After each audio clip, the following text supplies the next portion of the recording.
আমাৰ পুৰুষসকলৰ ইমান ইজ্জত নাইনে? আমাৰ পুৰুষসকলৰ মানে মহিলাতকৈ বহুত আমি তলত নেকি? বিশেষকৈ আজি মোৰ খং উঠিছে মিডিয়াসকলক।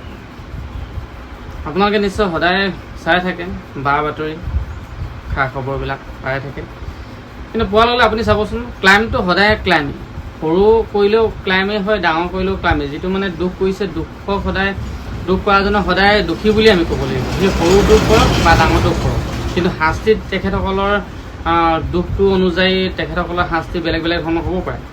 কিন্তু আজি মহিলাসকলেও দুখ কৰে বা পুৰুষসকলেও দুখ কৰে, ক্লাইমটো ক্লাইম সদায় সমানেই। কিন্তু আজি মই পূৰ্বৰ পৰা চলি আহিছে, পূৰ্বৰ পৰা মই দেখি আহিছোঁ, আপোনালোকেও নিশ্চয় কথাখিনি গুৰুত্ব দিছে যে আমাৰ পুৰুষসকলক সদায় মানে ইজ্জত নাইকিয়া কৰি থৈ আমাৰ মিডিয়াসকলে দেই, মিডিয়াসকলক মই কথাটো কৈছোঁ, আগৰ পৰাই দেখি আহিছোঁ। যদি আপোনালোকে ভাল কথা লক্ষ্য কৰিব, যদি কেনেবাকৈ যদি আজি কিবা কাৰণত এতিয়া ধৰি লওক গুৱাহাটীতে আমুক সুন্দৰীৰ পৰা সাৱধান হ'বলৈ জনাইছোঁ যে এনেকৈ মানে প্ৰলোভন কৰি আমুক ডেকা ল'ৰাক ফচাই এনেকৈ ধৰণে ধন লুটি নিলে, তেতিয়াহ'লে এইগৰাকী আপোনালোকে ভালকৈ চাই লওক আৰু আপোনালোকে এইগৰাকীৰ পৰা সদায় সাৱধান হ'ব বুলি ক'ব। কিন্তু কি কৰিব, চকু একদম মুখ পূৰা ঢাকি থোৱা থাকিব আৰু তাৰ উপৰিঞ্চিও কি কৰিব, ভিডিঅ'টো আপলোড দিওঁতে মানে ব্লাৰ কৰি দিয়ে, যিটো কাৰণে আমি দেখিয়ে নাপাওঁ, চকু ঢাকি থ'ব, মুখ ঢাকি থ'ব, গতিকে আমি ক'ৰ পৰা চিনি পাম। আজি কিন্তু চাব তেনেধৰণে বিভিন্ন ধৰণৰ বা বাতৰি সদায় আপোনালোকে পাই আছে।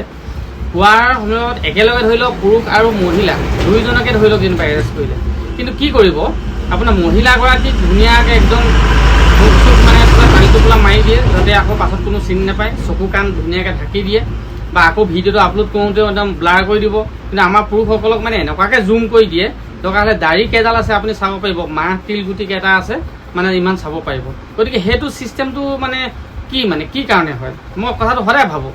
তাৰপিছত মই চিন্তা কৰিলোঁ, নাই এই কথাটো বোলো আপোনালোকৰ আগত উল্লেখ কৰোঁ যে আমাৰ পুৰুষসকলৰ ইমান ইজ্জত নাই নে যে একদম পূৰা জুম কৰি দেখাব পৰা এটা ছিষ্টেমত ৰাখিছে, আৰু মহিলাসকলৰ হ'লে একদম মুখ কাণ ঢাকি কৰি, যাতে যিগৰাকী মহিলাই মানে ধৰি লওক ভুলটো কৰিছিলে সেইগৰাকী মহিলাক মানে কোনো কাৰণত মানে চিনি নাপায়, মানে এনেকুৱা ধৰণৰ কৰি দিয়ে। কিন্তু আমাৰ পুৰুষটো হ'লে একদম মুখখন পূৰা জুম কৰি মই ক'লোঁ নহয়, মাহ কেইটা আছে, তিল কেইটা আছে, একেবাৰে জুম কৰি আনকি লাগে দাড়ি কেইডাল আছে, সিমান হিচাপ কৰিব পৰাকৈ দিয়া হয়। তেতিয়াহ'লে পুৰুষসকলক কেলৈ ঢাকি দিয়া নহয়, তেওঁ মহিলাসকলক তেতিয়াহ'লে কেলৈ মুখখন খুলি পিনে বা চকুকেইটা অপেন কৰি তেওঁলোকক দেখুৱাই দিয়া নহয়? তেওঁলোকেতো ক্লাইম কৰিছে ন, পুৰুষৰ সমানে ক্লাইম কৰিছে, তেতিয়াহ'লে পুৰুষ আৰু মহিলা কিয় ইমান পাৰ্থক্য ৰাখিব লাগে?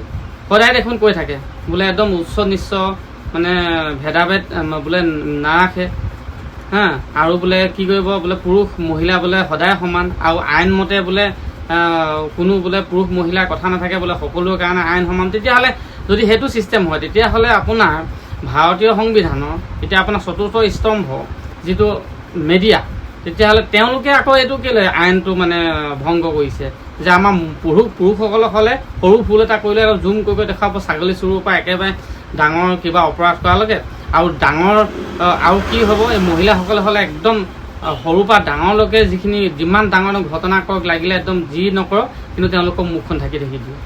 সেইটো কিবা কাৰণ আছে নে কি বাৰু? আমাৰ যিসকলে ভিউ আছে চাই আছে, আপোনালোকে কথাটো জনাবচোন যদি আপোনালোকে জানে। মই ভাবোঁ মানে মোৰ অকণ বেয়া লাগে যে একদম পুৰুষসকলৰ যেন ইজ্জতেই নাই, একদম বাৰে দেখুৱাই দিব জুম কৰি, আৰু মহিলাসকলৰ যেন একদম ইজ্জতটো পৰিপূৰ্ণ কৰি তোলে, তেওঁলোকক যে চকু ঢাকি দিয়ে। মই পুৰুষ মহিলাৰ মাজত মই প্ৰভেদ আনিব যোৱা নাই, কিন্তু প্ৰভেদটো তেওঁলোকে আনিছে, গতিকে সেইটো কাৰণে মই ভিডিঅ'টো উপস্থাপন কৰিলোঁ। গতিকে আপোনালোকে যিসকলে কথাখিনি জানে কি কাৰণে এইটো এনেকুৱা ধৰণেকৈ মানে ভিডিঅ'বিলাক তেওঁলোকে আপলোড কৰে, ক্লাইমটো ক্লাইমেই মোৰ মতে।